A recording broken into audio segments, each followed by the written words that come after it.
Assalamualaikum warahmatullahi wabarakatuh.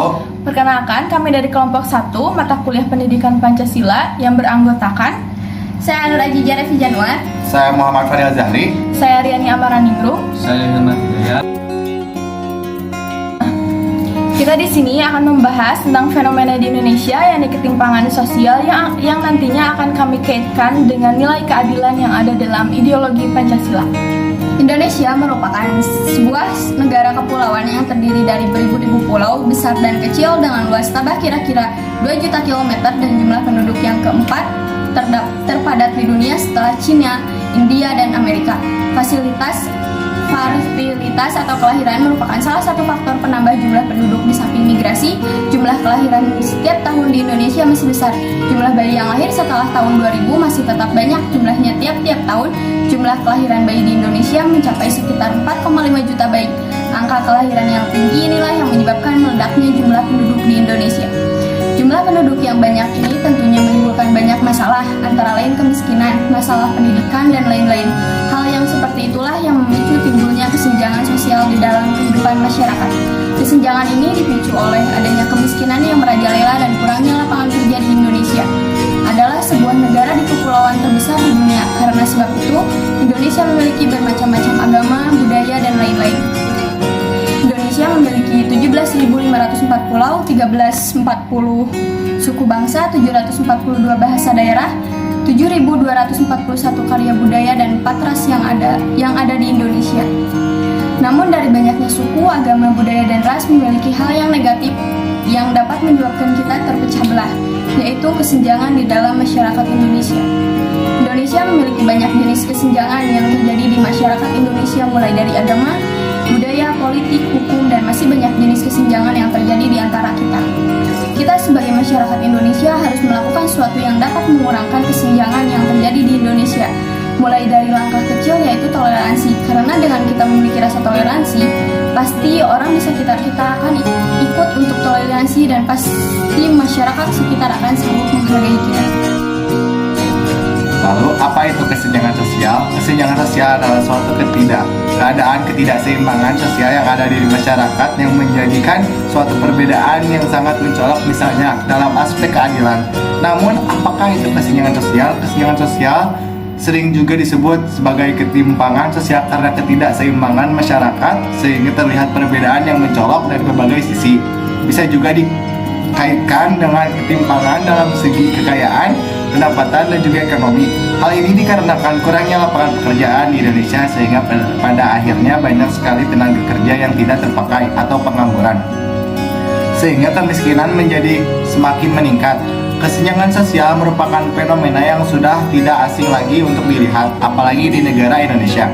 Banyak berita di luar sana yang meliputi tentang kesenjangan sosial di Indonesia, dan sering juga disebut sekali memperlihatkan bagaimana kehidupan orang yang berkecukupan atau kaya dengan kehidupan orang yang kurang beruntung atau miskin. Dan dapat kita lihat juga secara langsung bahwa kehidupan kedua kasta ini sangat terbalik 180 derajat. Lalu, apa saja faktor-faktor yang mempengaruhi terjadinya kesenjangan sosial? Faktor-faktornya yaitu 1. Faktor perbedaan sumber daya alam. Tingkat perekonomian suatu daerah dipengaruhi oleh sumber daya alam yang terdapat di daerah tersebut. Laju ekonomi dapat berjalan meningkat jika terdapat sumber daya alam yang dikelola dengan baik. Jika suatu daerah kekurangan sumber daya alam, maka hal ini akan berpengaruh besar bagi perekonomian daerah tersebut. Faktor yang kedua adalah faktor kebijakan pemerintah. Kebijakan pemerintah dapat juga menjadi faktor timbulnya kesenjangan sosial di masyarakat. Contohnya, kebijakan program transmigrasi. Masyarakat pendatang umumnya lebih cepat maju dibandingkan dengan warga asli. Kesempatan lebih besar yang diberikan kepada warga pendatang membuat mereka berkembang lebih cepat. Hal ini kemudian menimbulkan kesenjangan sosial antara dua kelompok masyarakat tersebut. Lalu, faktor yang ketiga adalah faktor pengaruh globalisasi. Globalisasi dapat dimanfaatkan untuk mencapai kemajuan. Namun, di sisi lain, globalisasi juga menimbulkan adanya kesenjangan sosial ekonomi di masyarakat. Kesenjangan sosial ini terjadi ketika sebagian masyarakat tidak bisa beradaptasi dan tidak memanfaatkan globalisasi dengan baik. Faktor yang keempat adalah faktor demografis. tingkat pertumbuhan masyarakat, pendidikan, kesehatan, lapangan pekerjaan, dan struktur kependudukan menunjukkan kondisi demografis suatu daerah. Kondisi demografis suatu daerah dengan daerah lainnya yang berbeda dapat menyebabkan kesenjangan sosial. Hal ini dikarenakan produktivitas kerja masyarakat satu daerah dengan daerah lainnya tidak sama. Faktor yang selanjutnya adalah faktor letak dan kondisi geografis. Pada umumnya, tingkat pembangunan suatu daerah dipengaruhi oleh letak dan kondisi geografisnya. Masyarakat yang berada di daerah tinggi cenderung lebih sulit butuh waktu untuk membangun infrastruktur ketimbang masyarakat yang berada di dataran rendah. Ini menyebabkan masyarakat yang tinggal di dataran rendah cenderung lebih cepat berkembang. Hal ini kemudian menimbulkan kesenjangan sosial di kedua masyarakat tersebut. Dampak-dampak dari kesenjangan sosial. 1. Kemiskinan dan pengangguran. Kesenjangan sosial ditandai dengan angka kemiskinan dan pengangguran yang semakin meningkat dari tahun ke tahun. Jika masyarakat miskin dan penganggur mendominasi di suatu negara, maka pendapatan mereka juga sangat rendah. Dengan pendapatan yang tidak pasti dan cenderung sangat rendah, membuat daya beli masyarakat terhadap kebutuhan sekunder akan menurun. Kondisi seperti ini bisa menyebabkan keuntungan perusahaan tidak optimal. Kedua, target pasar yang tidak jelas. Sesuai dari pengertian kesenjangan sosial, di mana terjadi ketimpangan yang signifikan di antara masyarakat, maka akan membuat target pasar perusahaan tidak jelas arahnya.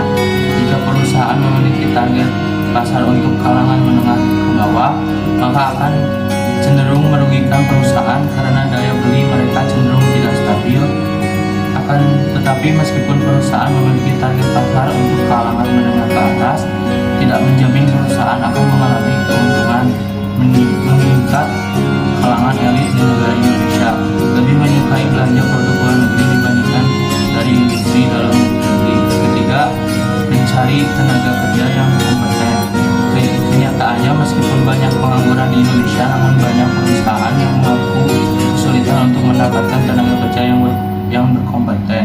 Kesenjangan sosial menyebabkan tingkat dan kualitas pendidikan masyarakat banyak yang berada di bawah rata-rata. Meskipun banyak yang bergelar sarjana, namun nyatanya keahlian mereka banyak yang belum dibutuhkan di negara ini apabila yang masih fresh graduate. 4. Maraknya tindak kejahatan. Kasus kejahatan di Indonesia bisa dibilang sangat tinggi, bahkan baru-baru ini banyak kasus kejahatan dari hacker yang merugikan perusahaan besar karena meretas data-data penting perusahaan. Tingginya tindak kriminal di Indonesia dapat terjadi karena permasalahan finansial akibat kesenjangan sosial.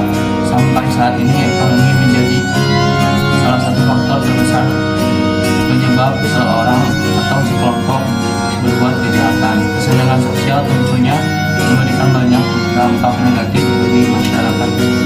4. Kesejahteraan sosial akan berdampak besar pada kepentingan negara. Oleh karena itu, pemerintah harus mengupayakan untuk mensejahterakan rakyat. Baik, selanjutnya akan menjelaskan tentang upaya pemerintah dalam mengatasi ketimpangan antara lain. 1. Meningkatnya kualitas sumber daya manusia. Kualitas sumber daya manusia harus ditingkatkan agar mampu bersaing dan punya keahlian untuk bekerja. Dengan demikian, masyarakat akan mendapatkan penghasilan guna memenuhi kebutuhan hidupnya. 2. Memberi akses yang sama kepada seluruh masyarakat. Masyarakat harus mendapat akses yang sama untuk menggunakan fasilitas kesehatan, pendidikan, teknologi, dan ekonomi. Dengan memberi akses yang sama, kesenjangan sosial bisa berkurang karena tidak ada perbedaan di kelompok masyarakat. 3. Mengoptimalkan pengolahan dan pemanfaatan sumber daya. Agar kesenjangan sosial bisa teratasi, sumber daya harus diolah dan dimanfaatkan dengan baik. Contohnya, masyarakat punya hak yang sama untuk mengolah dan memanfaatkan sumber daya alam perairan. 4. Pemerataan pembangunan. Upaya lain untuk mengatasi kesenjangan sosial adalah pemerataan pembangunan. Pemerintah harus melakukan pemerataan pembangunan atau tidak hanya berfokus di satu daerah saja. Misalnya, pembangunan fasilitas pendidikan, kesehatan, dan fasilitas publik di daerah Papua. Baik, selanjutnya, contoh ketimpangan di berbagai bidang. 1. Bidang hukum. Terdapat istilah tajam ke bawah, tumpul ke atas. Istilah ini terkadang disematkan terhadap sistem hukum yang terjadi di Indonesia saat ini, yang mana masyarakat biasa atau yang menengah ke bawah kurang mendapat perlakuan adil di bidang hukum. Mereka tidak mendapat perlindungan dari pemerintah, kita tahu bahwa terdapat banyak kasus yang menimpa masyarakat kurang mampu yang mendapat perlakuan yang tidak adil. Contohnya, seorang ibu buruh tani 19 tahun Asturi dituntut hukuman 5 tahun penjara hanya karena memungut kasus lusuh tanpa berniat mencuri di pagar rumah tetangganya. Lalu bagaimana dengan para koruptor yang telah menggeruk miliaran rupiah dari kantung rakyat? Berbanding terbalik 180 derajat, bukan? Selanjutnya di bidang pendidikan, melibatkan akses pendidikan dan angka partisipasi sekolah yang nantinya berpengaruh terhadap kualitas SDM di Indonesia ini. Mengelola SDM masih belum merata. Hal ini disebabkan karena aspek pendidikannya yang belum terlalu bagus. Karena pendidikan menentukan kualitas manusia itu sendiri, sedangkan fenomena nyata yang terjadi di Indonesia saat ini adalah terjadinya ketimpangan atau belum meratanya kualitas dan fasilitas sekolah di desa dan kota.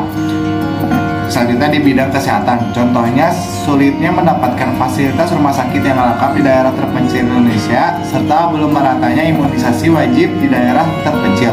Selanjutnya bidang ekonomi. Bidang ekonomi disebut juga ketimpangan pendapatan dan harta. Dalam ketimpangan ini terdapat perbedaan kekayaan, pendapatan, dan pembangunan. Contohnya ketimpangan antara orang kaya dan orang miskin. Selanjutnya di bidang pembangunan. Ini selalu menjadi masalah utama dan tolak ukur tentang ketimpangan yang terjadi di Indonesia. Di negara Indonesia sendiri, pemerataan pembangunan nasional memang masih belum merata. Pada daerah-daerah terpencil sulit untuk digapai karena sulitnya akses transportasi. Walaupun begitu, pemerintah Indonesia tetap mengupayakan demi kesejahteraan rakyatnya. Pada dasarnya, kesenjangan sosial terjadi karena tingginya pertumbuhan ekonomi tidak dibarengi distribusi pendapatan yang merata. Indonesia merupakan negara hukum yang memiliki sistem peradilan dalam mengatur ketertiban negara. Ketentuan tersebut tercantum dalam pasal 1 ayat 3 UUD RI tahun 1945. Beberapa dari fungsi peradilan adalah menjalankan keseragaman penerapan hukum dan undang-undang melalui putusan kasasi yang dijalankan oleh Mahkamah Agung. Negara memiliki kewajiban dalam menerapkan keadilan sesuai dengan tata hukum dan fungsi peradilan yang tertuang dalam peraturan perundang-undangan yang ada. Begitupun sebaliknya, masyarakat memiliki kewajiban untuk mematuhi aturan hukum yang berlaku, wujud ketaatan dalam bernegara. Walaupun dalam kehidupan bermasyarakat terdapat seperangkat aturan berupa norma-norma dan sanksi yang mengikat kehidupan setiap kelompok masyarakat dari hasil kesepakatan bersama. Tetapi kewajiban mematuhi hukum sah sesuai pengaturan peradilan juga dilaksanakan. Seperti yang telah diketahui, hukum juga bekerja dalam mengatur keadilan. Begitupun hukum di Indonesia yang mana hal tersebut mengacu pada Pancasila sila kelima, yakni keadilan sosial bagi seluruh rakyat Indonesia.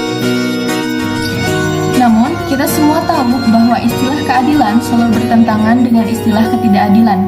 Di mana ada konsep keadilan, selalu saja ada konsep ketidakadilan yang turut serta mengikuti. Ukuran ketidakadilan hukum sendiri sering memiliki penafsiran yang berbeda-beda. Yang dimaksud dengan keadilan itu sendiri ialah pengakuan serta perlakuan seimbang antara hak serta kewajiban. Magni Suseno berpendapat, jika keadilan merupakan kondisi antar manusia yang diberlakukan secara sama sesuai dengan hak dan kewajiban masing-masing. Rasio Gini merupakan rasio yang digunakan untuk mengukur tingkat ketimpangan pendapatan secara menyeluruh di suatu wilayah. Ukuran rasio Gini antara 0 dan 1. Rasio Gini bernilai 0 artinya terjadi pemerataan sempurna, sedangkan rasio Gini bernilai 1 artinya terjadi ketimpangan sempurna. Kategori ketimpangan rendah terjadi jika rasio Gini berada di antara 0 dan 0,3. Kategori ketimpangan moderat terjadi jika rasio Gini berada di antara 0,3 hingga 0,5. Sedangkan kategori ketimpangan tinggi terjadi apabila rasio Gini berada di atas 0,5. Bank Dunia menilai Indonesia belum bisa menurunkan ketimpangan. Menurut laporan BPS atau Badan Pusat Statistik dan Kementerian Keuangan, untuk rasio Gini perkotaan pada September 2020 tercatat sebesar 0,399, naik dibanding rasio Gini Maret 2020 sebesar 0,393 dan rasio Gini September 2019 yang sebesar 0,391. Sedangkan rasio Gini perdesaan pada September 2020 tercatat sebesar 0,319, naik dibanding rasio Gini Maret 2020 sebesar 0,317. Perbedaan 3 digit di belakang 0 menunjukkan angka jutaan manusia Indonesia yang rentan miskin bahkan jatuh miskin. Ketimpangan kesejahteraan dan distribusi kekayaan lebih disebabkan karena akses yang sangat terbatas pada kelompok masyarakat rentan. Masyarakat miskin hidup dan tumbuh dalam ketidakadilan. Ketidakadilan struktural atas akses terhadap sumber-sumber penghidupan dan pekerjaan yang menambahkan mereka tetap pada garis kemiskinan dan menetapkan rasio Gini tetap tak mau turun tahta. Ketidakmerataan distribusi kekayaan dengan tak memberi peluang atau akses kepada masyarakat rentan untuk berdaya dan berdikari. Ketimpangan ekonomi dan kemiskinan merupakan masalah makro yang dihadapi Indonesia dan banyak negara berkembang lainnya. Dalam jangka panjang, Indonesia tetap memerlukan pertumbuhan ekonomi yang diikuti dengan penurunan ketimpangan ekonomi. Menurut Gerald M. Mayer, pertumbuhan ekonomi merupakan proses kenaikan pendapatan nyata per kapita dalam suatu jangka waktu yang panjang. Pertumbuhan ekonomi bertujuan untuk meningkatkan kesejahteraan ekonomi. Pertumbuhan ekonomi didapatkan melalui perbandingan antara pertumbuhan pendapatan nyata per kapita dengan jumlah populasi di daerah bersangkutan. Berhubungan dengan ketimpangan ekonomi, pertumbuhan ekonomi harus disertai dengan pemerataan distribusi pendapatan. Tanpa pemerataan distribusi pendapatan, kesejahteraan ekonomi hanya akan dinikmati oleh sebagian kecil masyarakat. Dengan kata lain, tanpa distribusi pendapatan yang merata, kesejahteraan ekonomi tidak akan bermuara pada pembangunan ekonomi yang berkeadilan sosial. Indonesia adalah negara yang besar, yang mana pemerintahnya tidak akan mudah untuk membangun suatu negara yang makmur dan hidup sejahtera dalam keadilan. Pemerintah Indonesia selalu mengupayakan segala cara untuk mensejahterakan rakyatnya. Setiap kebijakan dan cara-cara atau langkah-langkah yang diambilnya haruslah tepat, sesuai dengan nilai Pancasila yang dianut selama ini.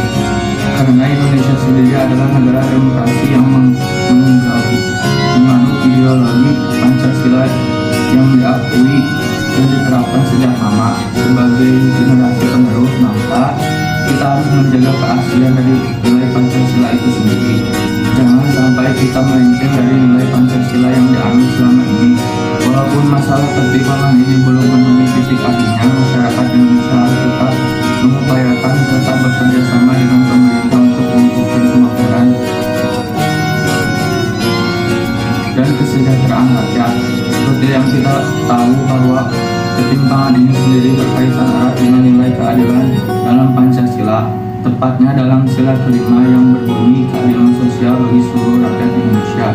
Hal ini menunjukkan bahwa setiap warga negara Indonesia berhak mendapatkan keadilan masyarakat kelas atas bahkan bawah. Cukup sekian materi yang dapat kami sampaikan. Semoga menjadi ilmu yang bermanfaat. Wassalamualaikum warahmatullahi wabarakatuh.